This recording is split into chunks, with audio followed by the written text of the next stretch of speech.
जब बात होती थी बंदूकों की, जब बात होती थी बूथ कैप्चरिंग की, थानेदार से एमएलए साहब भिड़ जाते हैं, भाजपा के कार्यकर्ता भिड़ जाते हैं, तो ये स्थिति यहाँ पे है।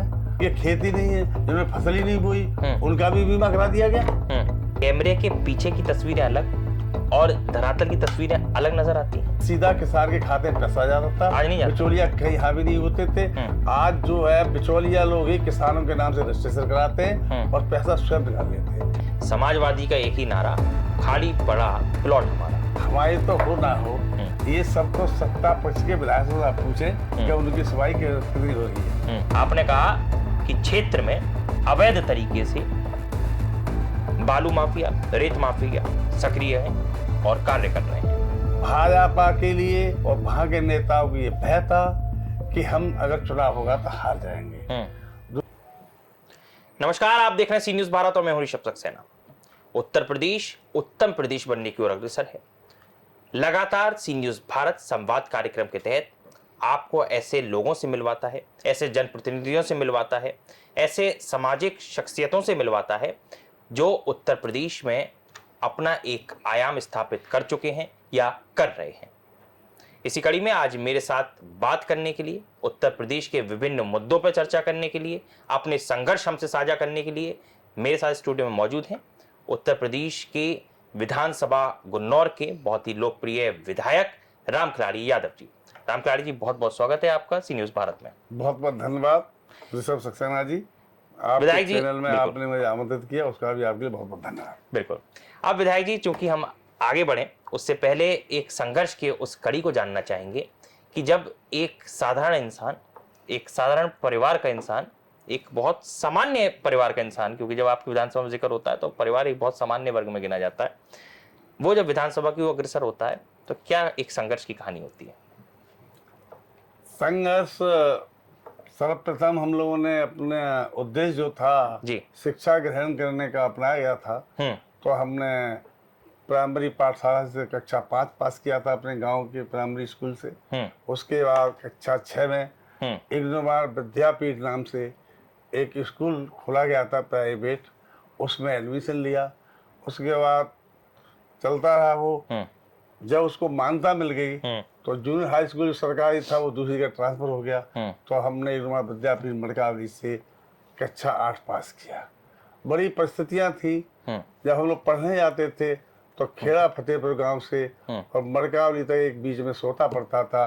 तो हम कम से कम इतने पानी में स्कूल तक जाने में पहुंच पाते थे, दिक्कत थी। उसके बाद 8वां पास वहाँ से किया। उसके बाद फिर हमने BRS इंटर कॉलेज बबराबाद से 9th किया। फिर जनता इंटर कॉलेज चुनावी से हमने हाई स्कूल पास किया।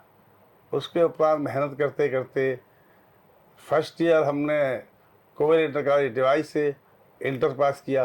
इंटर पास करने के बाद फिर हम धामपुर RSF डिग्री कॉलेज से BSc AG की शिक्षा प्राप्त की। संघर्ष करते रहे। उसके उपरांत जब BSc AG करने के बाद हमने अपना एडमिशन BEd में NMN दास डिग्री कॉलेज बदायूं में लिया था।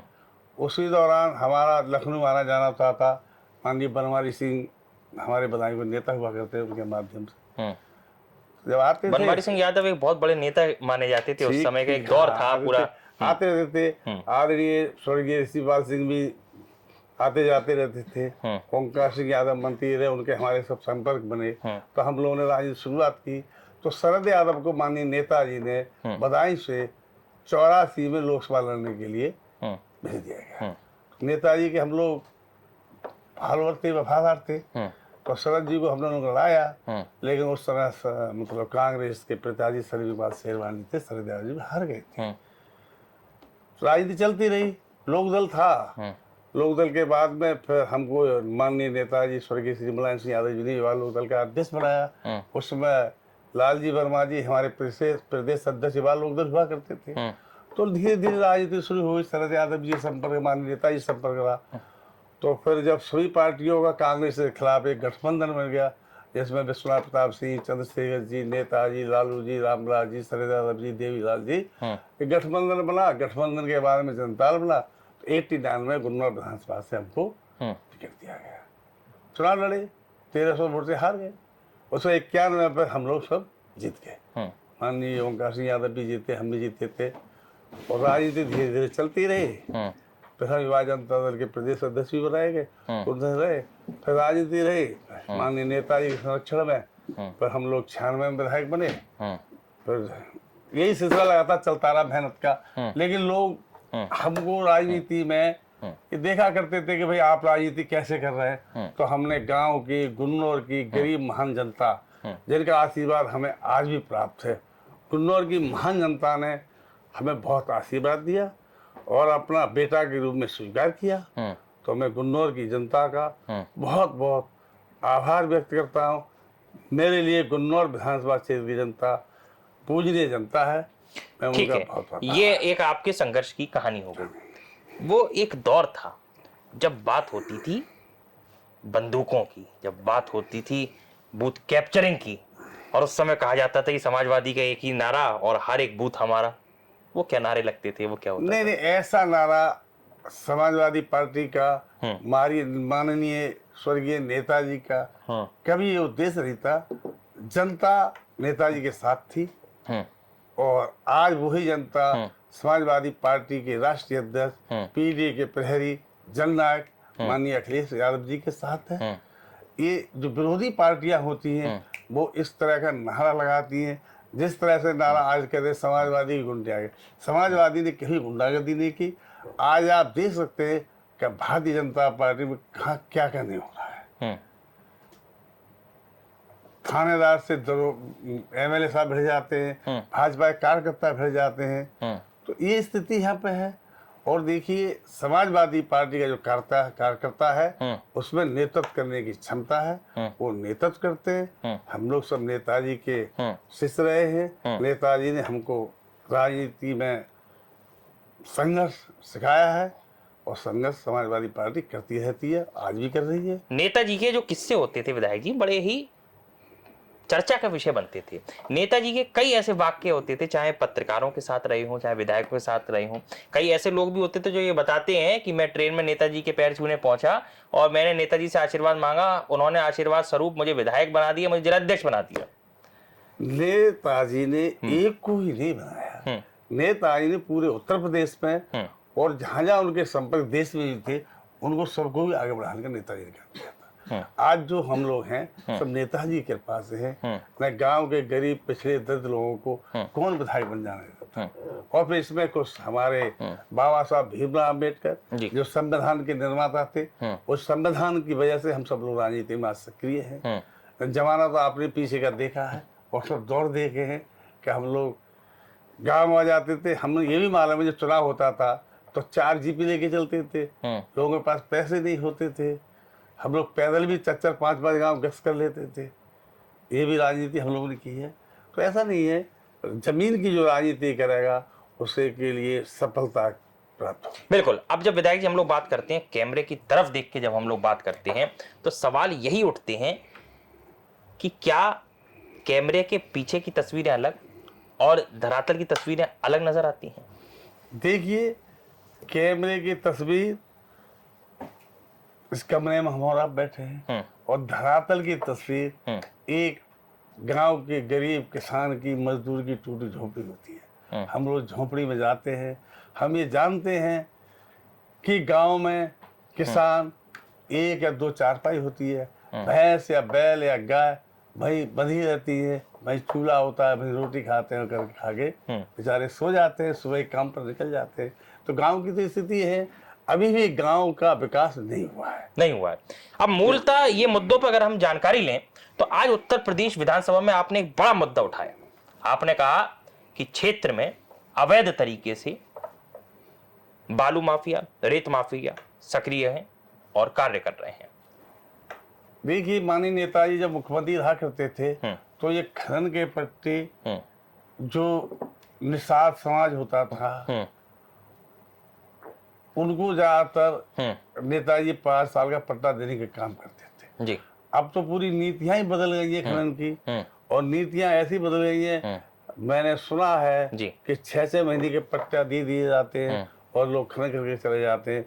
मेरी विधानसभा में तो जहाँ महावा नदी एक पुरानी नदी थी, मुझे सुनने को मिल रहा है कि उसमें पुसावली पे कई जगह पर लोगों को 6-6 महीने के पट्टे खनन अधिकारी द्वारा मतलब वहाँ से इसमें सिफारिश करके और यहाँ लखनऊ को भेजा गया है, जबकि उस नदी में 30 साल से आज तक पानी नहीं आया। तो वो जमीन में ही तो खनन करेंगे, रेत वहाँ है नहीं, जमीन खोदेंगे मशीनों से, नीचे से रेता निकालेंगे। तो ये बहुत गलत। आज उत्तर प्रदेश में क्या ऐसे बड़े मुद्दे हैं जिनको आपको लगता है कि सरकार ध्यान नहीं दे रही? समाजवादी पार्टी विपक्ष में है, लगातार मुद्दे उठा रहा है और सरकार उस पर चर्चा नहीं कर रही।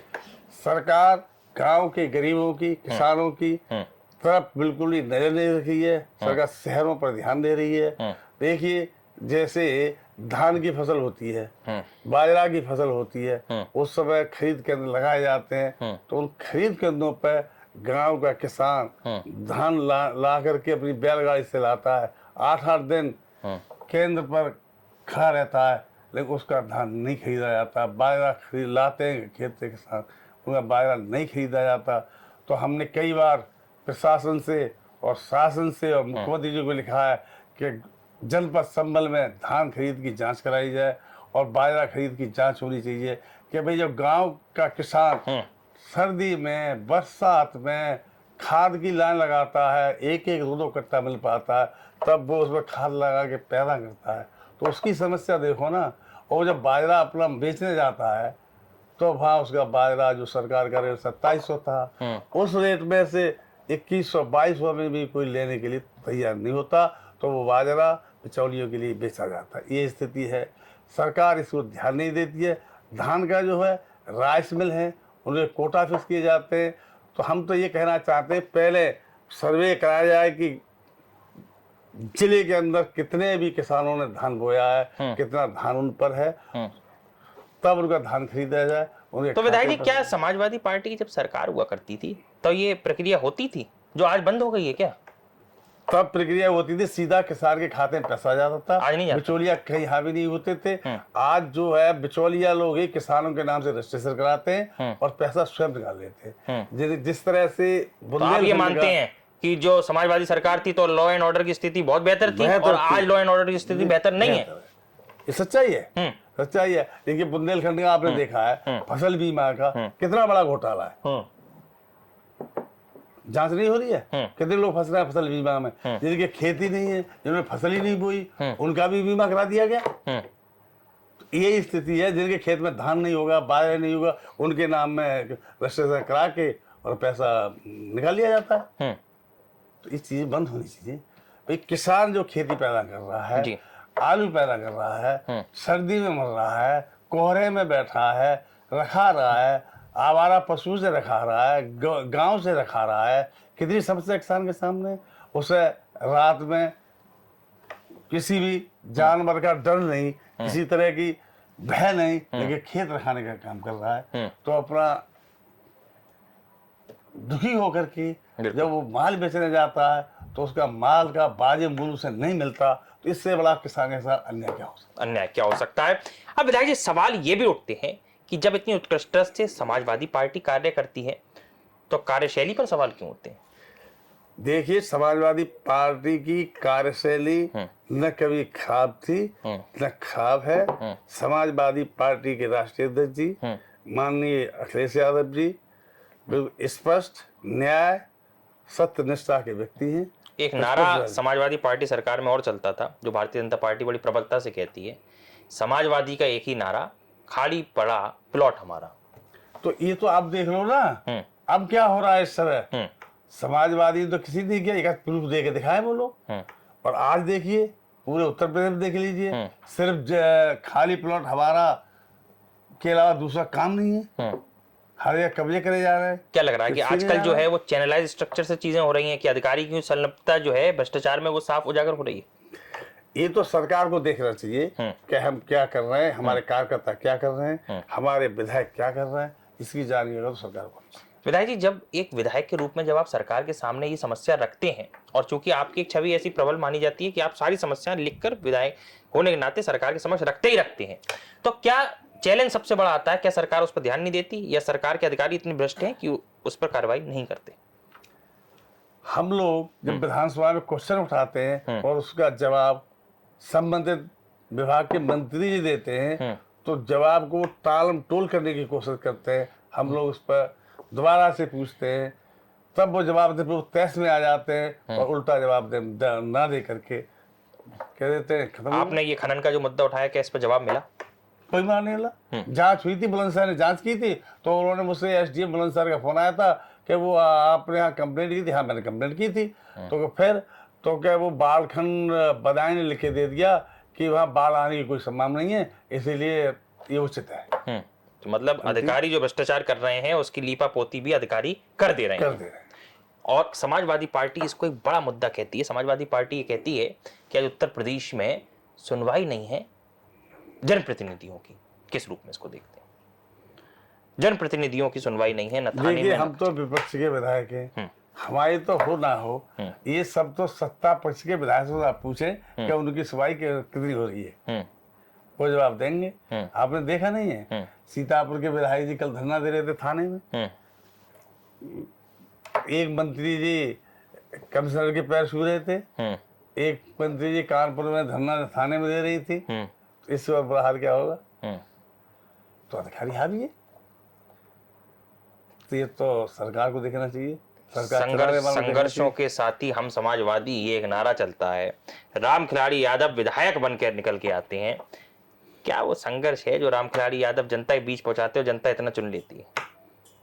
हमारा सन 1989 से लेकर के अब तक के जीवन में गुन्नौर की जनता ने हमारा साथ दिया, हमने संघर्ष किया, हर जनता की हम लड़ाई लड़ते हैं। हमने अपने विधानसभा क्षेत्र गुन्नौर में जो 91 से पहले विवाद झगड़े हुआ करते थे, उन सबको अब तक हमने समाप्त करने का काम किया है। और आज भी गुन्नौर विधानसभा क्षेत्र की जनता 80% और 90% जनता जो है समाजवादी पार्टी के साथ है, और हमें इसलिए जनता ने हमें समर्थन दिया है और हम जनता के साथ खड़े हैं। विधायक जी, जब बात इतिहास की होती है तो ये किसी से भी छुपा हुआ नहीं है कि वो जो पूरा इलाका है, चाहे गुन्नौर का इलाका ले लें, आपकी विधानसभा का इलाका ले लें, उस समय शब्द हुआ करते थे माफिया, और लोग सुनना भी बड़ा पसंद करते हैं। माफिया शब्द जो था उस समय बड़ा हावी था आपकी विधानसभा में। क्या हुआ उस माफियापन का? ऋषभ जी, गुन्नौर में माफिया कभी नहीं रहे। गुन्नौर में सिर्फ आपसी गुटबंदी थी, इसलिए कुछ मर्डर हुए थे और उन मर्डरों की वजह से ही समस्याएं पैदा हुई थी। लेकिन जब से राजनीति हम सक्रिय हुए हैं, तब से हम इन सबको समाप्त किया है, और हमारे बनने के बाद में आज तक कोई इस तरह की स्थिति नहीं आई है। अब कोई थोड़ा बहुत हल्का है कि आपस में लड़ाई हो जाए तो एक आध मर्डर हो जाए, लेकिन अब ऐसी कोई स्थिति गुन्नौर में नहीं है, और ना ही कोई पार्टी बनती रही है। हर जनता गुन्नौर की विकास चाहती है। गुन्नौर के पढ़े लिखे लोग चाहते हैं कि हमारे बच्चे पढ़े, और हम भी, चाहे रासलीला हो, चाहे रामलीला हो, चाहे भागवत हो, चाहे वो कबड्डी का मैदान हो, चाहे वो कुश्ती का दंगल हो, हमारा मातृभाषा रहता है कि मैं गुन्नौर की जनता से, सभी अपने बुजुर्गों से, नौजवानों से ये अपील करूंगा कि सब अपने अपने बच्चों को पढ़ाएं, शिक्षित करें। शिक्षा ही परिवार का एक आधार है। एक वाकया अभी बड़ा चलन में था, गुन्नौर में चुनाव हुए और उस चुनाव में आपके बेटे वहाँ पहुँचते हैं, भारतीय जनता पार्टी के पूर्व विधायक वहाँ मौजूद होते हैं, गहमा गहमी का माहौल हो जाता है, आरोप लगाते हैं आप कि प्रशासन जो है वो एक पार्टी का पक्ष रख रहा है। ऐसा था, जो भूमि विकास बैंक से अब ग्राम विकास बैंक कहते हैं, उसका नामांकन था। जो प्रत्याशी थे उन्होंने अपना पर्चा भरा था, भाजपा के प्रत्याशी ने उस पर्चे को निकाल के फाड़ दिया गया। उसके बाद हमारे बेटे अखिलेश यादव को उन्होंने फोन किया कि ऐसे मेरा पर्चा फाड़ दिया। तो क्षेत्राधिकारी पुलिस गुन्नौर और एसडीएम गुन्नौर के लोग अखिलेश लेके पहुंचे, उनकी मौजूदगी में ये झगड़ा हुआ और फिर पर्चा भरा गया। भाजपा के लिए और वहां के नेताओं को ये भय था कि हम अगर चुनाव होगा तो हार जाएंगे। दूसरे दिन पर्चे की जांच के बहाने पूरा ब्लॉक स्तर को छावनी बना दिया गया, पूरा फोर्स लगा दिया हुआ, हम लोगों को घर से बाहर नहीं निकलने दिया गया, पूरी हमारे घर पर पुलिस लगा दी गई। शाम तक प्रशासन हमें ये कहता रहा कि बिल्कुल सही कार्रवाई होगी, सर कार्रवाई होगी। जब रात हो गई 6:45 बजे पर्चा को खारिज कर दिया गया। और ये कौन सा वो नियम है, लेकिन हम लोग हाई कोर्ट गए हैं कि उपनाम नाम के आगे सिंह है और सिंह में हस्ताक्षर नहीं किया तो पर्चा खारिज कभी नहीं होता है, ये कोई गलती नहीं। अच्छा विधायक जी, अभी एसआईआर को लेके राष्ट्रीय अध्यक्ष अखिलेश यादव समाजवादी पार्टी के कई प्रक्रिया दे चुके हैं और आज ही उन्होंने एक बयान दिया कि एसआईआर की जो त्रुटियां हैं उस पर सरकार क्यों इतना ध्यान दे रही है, ईसीआई ध्यान क्यों नहीं दे रही। एसआईआर को लेकर क्या लगता है? कुछ देखिए, इलेक्शन कमीशन में पूरा देश माननीय मुख्यमंत्री बंगाल ममता बनर्जी जी खुद सर्वोच्च न्यायालय गई, अपनी बात को रखा। मुख्य चुनाव आयुक्त भारत सरकार है, वो चुनाव आयोग नहीं, वो भारतीय जनता पार्टी के कार्यकर्ता बनने का कर रहे हैं। वो विपक्षी दलों की बात को नहीं सुनते। नहीं तो एसआईआर तो पहले भी हुई थी, 2003 में भी एसआईआर हुई थी, लेकिन भाजपा के जो लोग हैं बयान दिया कि बार बार लोगों को इतना भय पैदा करते हैं दिमाग पे जिससे कि लोग डरने लगे। लेकिन ये अच्छा एसआईआर हो रही है। समाजवादी पार्टी दलित पिछड़े अकलियतों के वोट काटने का काम किया जा रहा है, लेकिन हम लोग भी सतर्क हैं। आज भी हमारी समाजवादी पार्टी के सभी विधायक उत्तर प्रदेश चुनाव आयुक्त रणबाजी से मिलके आए हैं। पूरा प्रतिनिधिमंडल मिलने गया था, अपनी बात रखी है। और हम लोग जिलाधिकारी महोदय सम्मल के लिए और उप जिलाधिकारी गुरुनगर में भी लगातार संपर्क बनाए रहते हैं। प्रयास चल रहा है कि जो हम लोगों की जीत हो जाए। इसमें जी उम्मीद पूरी है, लड़ाई आखिर तक लड़ी जाएगी। बिल्कुल। एक मुद्दा, एक आखिरी सवाल जरूर लूंगा। एक मुद्दा आपने जरूर उठाया था शिक्षा और स्वास्थ्य को लेकर, और यह आपका वक्तव्य था कि शिक्षा और स्वास्थ्य की सुविधाएं आज लाचार पड़ी हैं उत्तर प्रदेश में। बिल्कुल सच्चाई है। आप ये देखिए, प्राइमरी पाठशालाओं को बंद करने का काम किया जा रहा है। जब माननीय नेताजी मुलायम सिंह यादव जी उत्तर प्रदेश के 1989 में मुख्यमंत्री बने तो उन्होंने सर्वप्रथम हर गांव में एक विद्यालय प्राइमरी पाठशाला खोलने का काम किया और प्राइमरी पाठशाला बनाए गए और बने। लेकिन अब जब से बीजेपी सरकार आई है तो क्या पूरा प्रदेश बदल गया? क्या सब लोग शिक्षित हो गए? आप प्राइमरी पाठशाला गरीबों को, दलितों को, किसानों को, पिछड़ों को, अल्पसंख्यकों को शिक्षा से वंचित करने जा रहे हैं। प्राइमरी पाठशाला आप क्यों बंद कर रहे हैं? जब बच्चे 50 हैं, जब बच्चे 60 हैं, या तो आप अध्यापक नियुक्त करिए उनमें। प्राइमरी स्कूल में अध्यापक है नहीं, बच्चे बैठे रहते हैं। विधायक जी, क्या मानते हैं कि आज शिक्षा का व्यापारीकरण बड़े लेवल पर हो रहा है? जो प्राइवेट स्कूल हैं वो बढ़ते जा रहे हैं और सरकारी स्कूलों की जो सुविधाएं हैं, जो मापदंड होने चाहिए थे, वो कहीं भी मौजूद नहीं है। मापदंड क्या होंगे? समाजवादी पार्टी सरकार में माननीय राष्ट्रीय अध्यक्ष अखिलेश यादव जी जब मुख्यमंत्री थे तो हमने मॉडल पब्लिक स्कूल के नाम से स्कूल खोले गए थे कक्षा 12 तक के लिए। उसमें नंदरौली में एक मॉडल स्कूल की स्थापना कराई थी। उसके बाद खिजरपुर में एक राजकीय इंटर कॉलेज की स्थापना कराई थी। आज भी दोनों स्कूलों में प्रधानाचार्य के अलावा अध्यापक नहीं है। तो क्या है? जितने भी एडेड इंटर कॉलेज हैं उनमें अध्यापक नहीं है, प्रिंसिपल है। 8,000 7,000 रुपये मैनेजमेंट वाले अध्यापक रख रहे हैं, क्या पढ़ाई होगी? तो शिक्षा का स्तर तो गिरा दिया।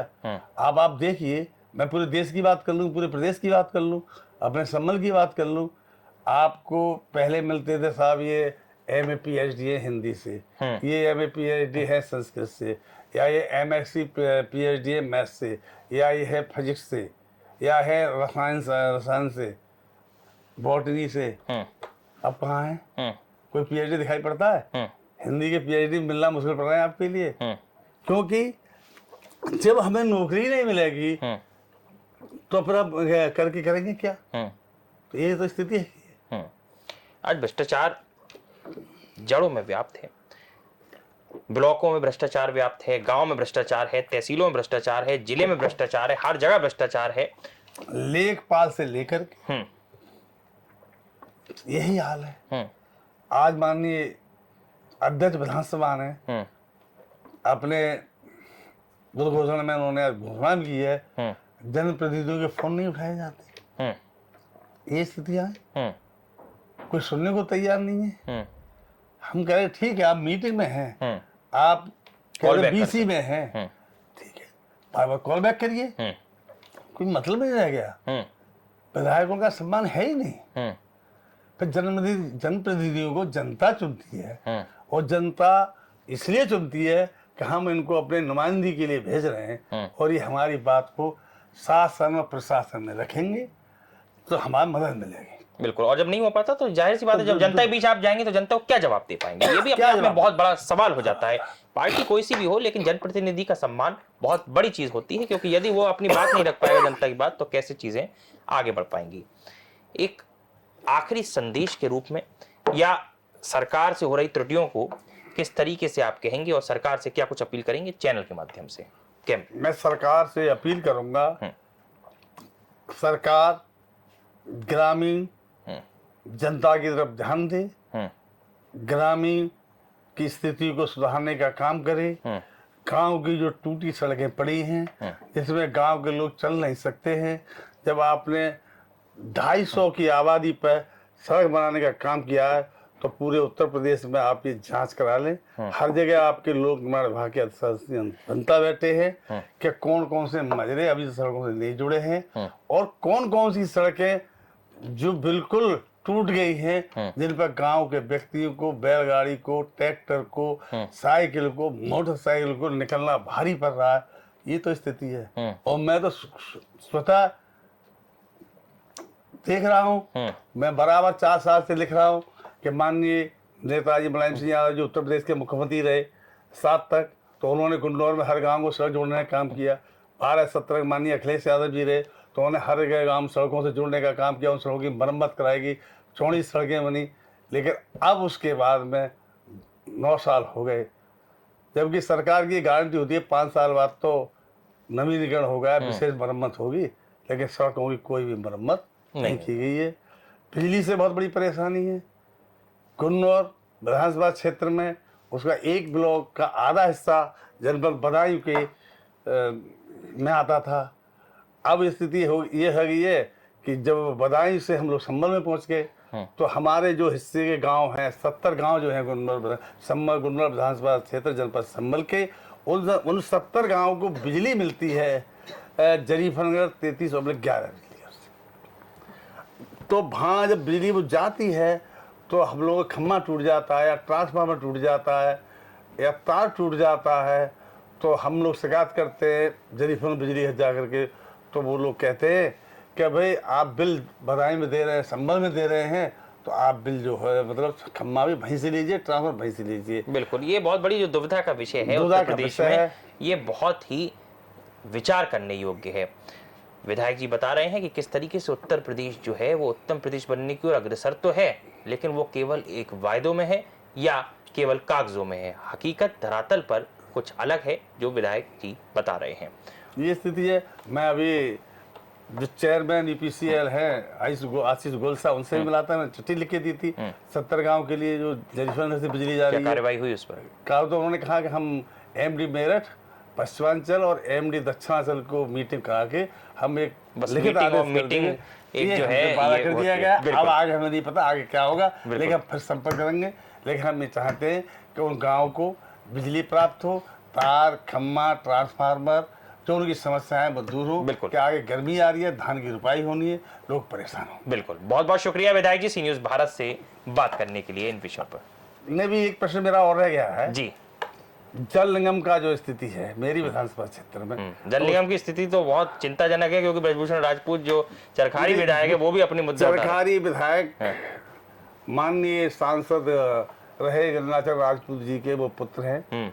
गंगाचरण राजपूत भी हमारे भी राष्ट्रीय अध्यक्ष रह चुके हैं समाजवादी जनता दल के 90-91 में। तो ये स्थितियां हैं कि जल निगम की टंकियां मेरे विधानसभा में मुश्किल से 2 या 3 बनी है पूरे विधानसभा में, और पानी कहीं भी अभी नहीं आ रहा है। पैसा तो इतना आवंटित हो गया, इतना बड़ा स्कीम चल गई। सुनिए, जो पाइपलाइन डाली है गांव में, जो पेटी कॉन्ट्रैक्टर है, उन गरीबों को आज तक पैसा नहीं मिला। कंपनियां भाग गई। हमने जल निगम अधिकारियों से कहा 2023 में तो कि हम जनवरी तक सही कर देंगे, फिर 24 आया, फिर हम मार्च तक सही कर देंगे, 25 आया, 25 में नहीं हुई, अब 26 में शुरू हो गई है। आज तक न गांव में पानी आया है, न टंकियां चली हैं, और ना ही उन गरीब गांव के जो पेटी कॉन्ट्रैक्ट जो पाइपलाइन डाली थी उन ठेकेदारों का पेमेंट हुआ है। बिल्कुल, और कहीं भी कंपनियों का पता नहीं है, ऑफिस पर ताले पड़े, वो छोड़ करके अपने जहाँ से आए वहाँ चले गए। ये जनरल इसलिए गुन्नौर की है।